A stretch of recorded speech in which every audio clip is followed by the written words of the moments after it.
पूरे उत्तर भारत में प्रचंड गर्मी है, तापमान 50 या उसके पार जा रहा है। ऐसे में कई जगहों पर इस तरह की घटनाएं देखने को मिली है कि एसी में जो है ब्लास्ट हो रहा है।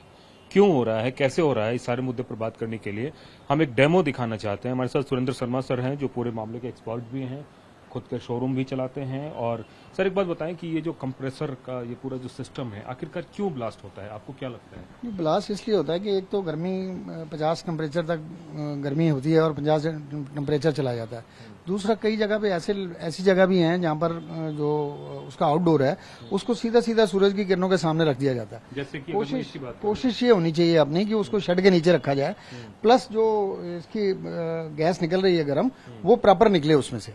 अगर वहां पर भी कोई ब्लॉकेज है तो फिर उसमें फटने के चांसेस बढ़ जाते हैं। मतलब आपका कहना है कि इस तरह के जो इक्विपमेंट्स हैं वो शेड में होनी चाहिए, न कि घर। और प्रॉपर जो वो हीट वाली जो हवा जो बाहर फेंक रहे हैं उसको भी स्पेस मिलना चाहिए, ये नहीं कि वो भी ब्लॉक हो गई। हाँ जी, हाँ जी। मतलब उसकी गर्मी से भी अगर कोई कपड़ा या कुछ संपर्क में फिर वो वापसी चला जाता है ना, कंप्रेसर के ऊपर वापसी अगर मारती है तो उससे भी नुकसान होने का डर रहता है।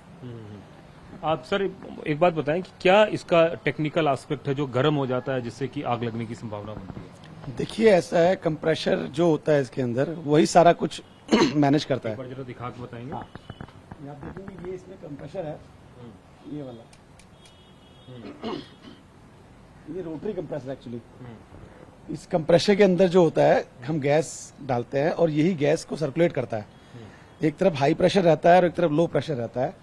तो जो लो प्रेशर होता है वो इंडोर में रहता है और हाई प्रेशर जो आउटडोर में रहता है।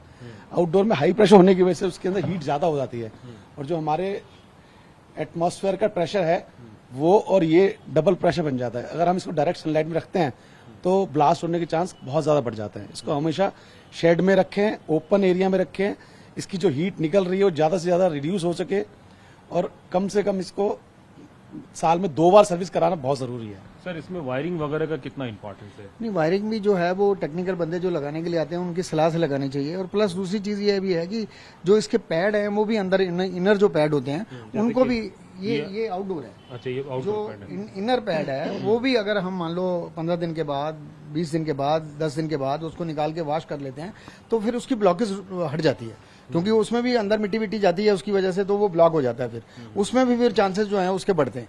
तो कोशिश यही होनी चाहिए कि आदमी सावधानी से, अगर उससे बेनिफिट ले रहा है, ठंडी हवा उसे चाहिए, तो उसका ध्यान भी रखे।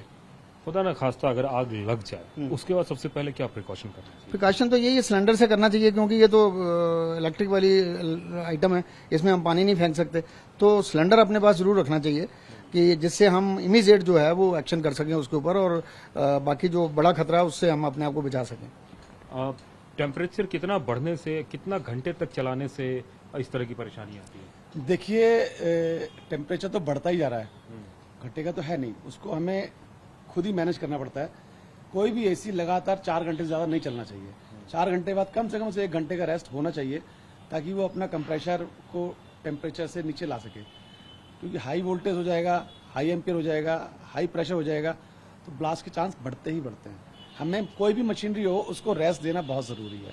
आपको क्या लगता है कि जो वायरिंग है वो कितना बड़ा इंपॉर्टेंट होता है? क्योंकि कभी कभी देखा गया है कि एमसीबी गिर जाता है, गिरता भी नहीं है और इसी में जो है आग लग जाती है। नहीं, उसमें वायरिंग क्या है कि वो डिपेंड करता है आपका एसी कितना बड़ा है और उसमें कितने कोर की आपने वायरिंग जो लगा रखी है। वो तो टेक्निकल बात है। जो आज मान लो टेक्निकल से आप पूछेंगे कि इस एसी के साथ 2 टन का तो उसमें कौन सी वायरिंग चाहिए, 1.5 टन का उसमें कौन सी चाहिए, 1 टन का उसमें कौन सी चाहिए, तो उसमें किसी तरह की कंजूसी नहीं बरतनी चाहिए। उसमें जो भी वायर है वो अच्छी कंपनी की और बढ़िया लगानी चाहिए। एमसीबी का क्या रोल है पूरे मामले में? एमसीबी का रोल ये होता है कि अगर हमारा कुछ छोटे से छोटा माइनर से माइनर भी कहीं शॉर्ट हो जाए तो वो ट्रिप कर जाए।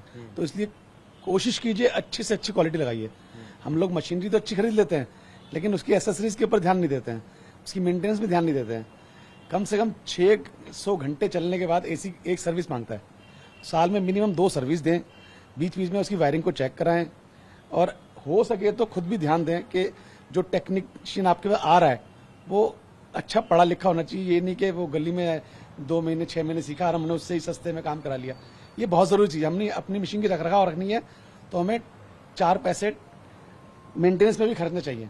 निश्चित रूप से आप देख सकते हैं कि जो बात बताई जा रही है वो ये है कि इस पूरे सिस्टम की रख रखाव सबसे ज्यादा जरूरी है और उससे भी ज्यादा जरूरी है कि इसमें जो एपरेटस लगाए गए हों वो सही तरीके से हों, एक्सेसरीज सही तरीके से हो, क्योंकि जान है तो जहान है। और अगर आपको अपनी जान की कीमत है तो उस तरीके से रखाव भी करना चाहिए। आप लोगों के भी नॉलेज में आता है कि भाई आग लग गई है, ये हो गया, तो ऐसे में किस तरीके से इसको देखा जाना चाहिए? क्योंकि विंडो हो या स्प्लिट हो, हर तरह के एसी लोग लगा रहे हैं घर में।